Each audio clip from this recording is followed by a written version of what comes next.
Halo semuanya, jumpa lagi dengan saya. Kali ini film-film Jepang bertemakan psikopat yang akan kita bahas.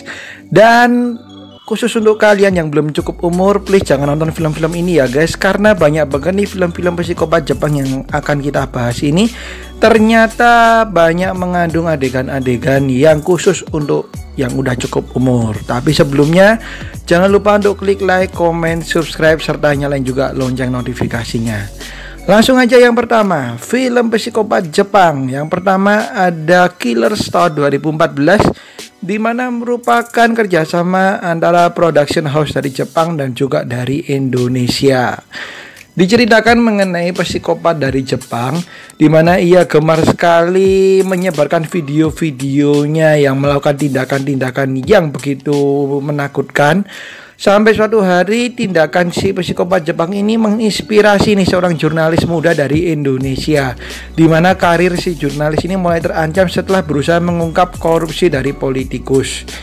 Nah, ia pun menjalin komunikasi nih dengan psikopat Jepang tersebut dan mulai merencanakan hal-hal yang jahat. Kemudian berikutnya ada Cold Fish tahun 2010. Diceritakan ada sebuah keluarga kecil nih, di mana terdiri dari ayah, kemudian ibu tiri dan juga si anaknya.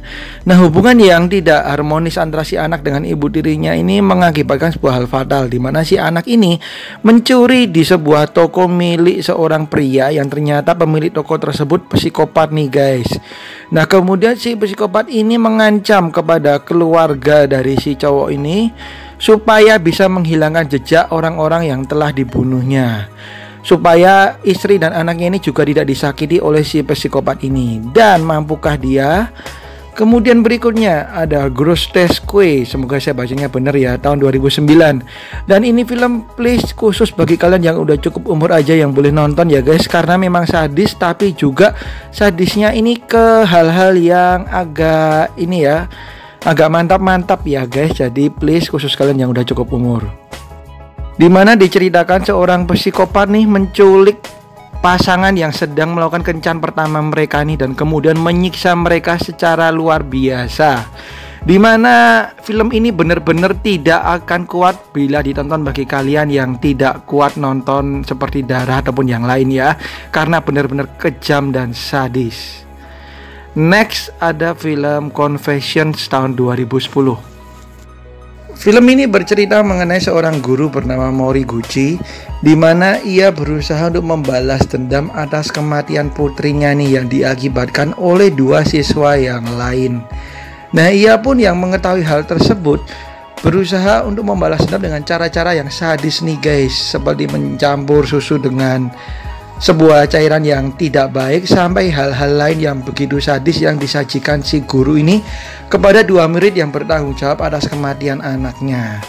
Nah, film ini menyajikan film yang berbeda guys, karena bergenre balas dendam ya atas kematian putrinya ini. Kemudian berikutnya ada film Ichi the Killer tahun 2001. Film yang satu ini benar-benar sadis nih guys, dan menyajikan perang antar geng atau antar yakuza, di mana si pria bernama Ichi ini dikenal sebagai seorang pemimpin geng yang sadis, bahkan tidak segan melukai lawannya dengan cara yang benar-benar di luar nalar nih. Jadi kalian harus siap mental kalau nonton film yang satu ini. Dan kabarnya film ini sempat dilarang nih tayang di beberapa negara karena saking sadisnya dengan hal-hal yang disajikan dalam film ini. Tapi tidak mengurangi bagi kalian yang suka nonton film yang benar-benar sadis, ini film bagus untuk kalian tonton. Berikutnya ada Lesson of the Evil tahun 2012. Diceritakan seorang guru tampan nih bernama Hasumi, di mana ia ini seorang guru yang nampaknya baik-baik aja nih guys, tapi ternyata ia mempunyai jiwa psikopat sejak kecil. Jiwa psikopatnya mulai muncul lagi ketika seorang murid cewek mendapatkan perlakuan yang tidak enak dari salah satu staf pengajar. Ia yang mulai menolong si cewek ini malah mendapatkan berbagai masalah yang lain. Ia pun mulai membunuh satu persatu nih orang-orang yang mencari masalah dengannya. Salah satu film yang saya bilang bagus untuk kalian tonton dan penuh dengan adegan sadis. Ini dia Lesson of the Evil tahun 2012.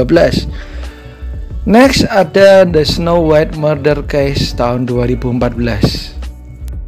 Bagi kalian yang suka dengan film-film misteri dan detektif, ini cocok nih bagi kalian. Meskipun tidak terlalu banyak pembunuhan yang disajikan, tapi caranya pun sadis. Dimana diceritakan ada seorang wanita yang meninggal dengan cara ditusuk berulang kali dan kemudian dibakar. Dan salah satu rekannya yang bekerja di tempat yang sama ini dituduh dalam kasus tersebut. Ia pun berusaha untuk menyelesaikan masalah tersebut dengan membuktikan bahwa ia tidak bersalah. Nah, kita akan dibuat bertanya-tanya nih guys, siapa sebenarnya pembunuh sadis yang benar-benar membunuh si karyawan tersebut? Berikutnya ada Memoirs of a Murderer tahun 2017. Film ini merupakan remake dari film Korea berjudul Confession of Murder, di mana diceritakan pada tahun 1995 terjadi 5 kasus pembunuhan yang sadis dan tidak terdeteksi nih siapa pembunuh psikopat tersebut. Hingga 22 tahun kemudian ada seseorang nih yang menerbitkan sebuah buku dan seperti menceritakan hal-hal yang terjadi 22 tahun yang lalu. Hal ini membuat si penulis tersebut dicurigai apakah ia benar-benar pembunuh yang melakukan hal tersebut 22 tahun yang lalu. Kemudian berikutnya ada Suicide Club tahun 2001. Aduh, ini film benar-benar sadis banget serta dilarang tayang nih guys di banyak negara ya, kontroversial banget nih. Filmnya menceritakan mengenai kasus bunuh diri yang terjadi luar biasa dahsyat di Jepang dan melibatkan para siswi-siswi muda. Dan kemudian salah satu siswi ini di mana ia menjadi saksi mata, dia mulai menyelidiki apa yang terjadi. Ia pun mulai mencurigai ada sebuah grup musik nih bernama Desert yang malah mendorong para siswi-siswi tersebut untuk melakukan bunuh diri. Nah, apakah hal itu benar? Silahkan kalian tonton. Kemudian berikutnya ada Audition tahun 1999. Filmnya bermula ketika seorang pria merasa kehilangan atas kematian istrinya dan ia pun sudah punya anak ya. Hingga ia bercerita pada temannya yang merupakan sutradara dan kemudian si sutradara ini melakukan audisi untuk mencari pasangan bagi si temannya ini. Muncullah seorang wanita yang menarik perhatian dan akhirnya si pria tersebut mulai dekat nih dengan wanita ini. Tapi ternyata wanita ini mempunyai banyak rahasia yang sadis nih guys. Ini dia Audition tahun 99. Oke, itu dia guys film-film Jepang yang bertemakan psikopat sadis. Dan tentunya film-film ini khusus bagi kalian yang udah cukup umur yang boleh nonton film-film ini, karena banyak sekali dibumbui dengan adegan-adegan mantap-mantap. Oke, sekian dari saya, thank you banget udah nonton. Sampai jumpa di video saya yang lain. Kalau ada kesalahan tolong dimaafin dan dimaklumin. Dan ditunggu juga masukan-masukannya di kolom komentar, tentunya dengan bahasa yang sopan. Bye-bye.